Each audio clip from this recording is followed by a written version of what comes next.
പതിവ് ദിവസങ്ങളിൽ നിന്നൊക്കെ ഒരു ബ്രേക്ക് എടുത്ത് നമ്മുടെ വളരെ ക്ലോസ് ആയിട്ടുള്ള ഫ്രണ്ട്സിൻ്റെ കൂടെ ഏതെങ്കിലും ഒരു വൈകുന്നേരം സ്പെൻഡ് ചെയ്യുന്നത് ഒരു പ്രത്യേക ഫീൽ അല്ലേ. അങ്ങനെ അനിയൻ്റെ ടീഷർട്ടും കട്ടെടുത്ത് ഞാൻ നേരെ പോയിട്ടുണ്ടായിരുന്നത് എൻ്റെ വളരെ ക്ലോസ് ആയിട്ടുള്ള 8ാം ക്ലാസ് മുതലേ കൂടെയുള്ള ഫ്രണ്ടായ ശ്രുതിനെ കൂട്ടാൻ വേണ്ടിയിട്ടായിരുന്നു.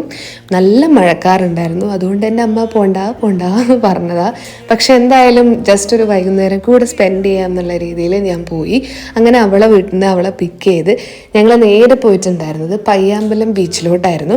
അവിടെ പോയി ഒരു കോഫിയും കടിയൊക്കെ കഴിച്ചു. പക്ഷേ ആ കോഫിയിലും കടിയിലൊന്നും തീരാത്ത ഒരുപാട് വിശേഷങ്ങൾ അങ്ങോട്ടും ഇങ്ങോട്ടും പറയാനുണ്ടായിരുന്നു. അങ്ങനെ ഞങ്ങൾ കുറച്ച് നേരം അവിടെ സ്പെൻഡ് ചെയ്ത് കുറേ കാര്യങ്ങൾ അങ്ങോട്ടും ഇങ്ങോട്ടും ഷെയർ ചെയ്ത് നല്ല കുറേ ഫോട്ടോസ് എടുത്ത് ഹാപ്പി ആയിട്ട് തിരിച്ച് വീട്ടിലേക്ക് പോയി. ഇങ്ങനെ നമുക്ക് എല്ലാവർക്കും ഉണ്ടാവില്ലേ ഓരോ ക്ലോസ് ഫ്രണ്ട്സ്. ഈവനിങ് ഒക്കെ ഇതുപോലെ സ്പെൻഡ് ചെയ്യാൻ നിങ്ങൾക്ക് താല്പര്യമുള്ളത് അവരൊക്കെ ഒന്ന് മെൻഷൻ ചെയ്തൂടെ?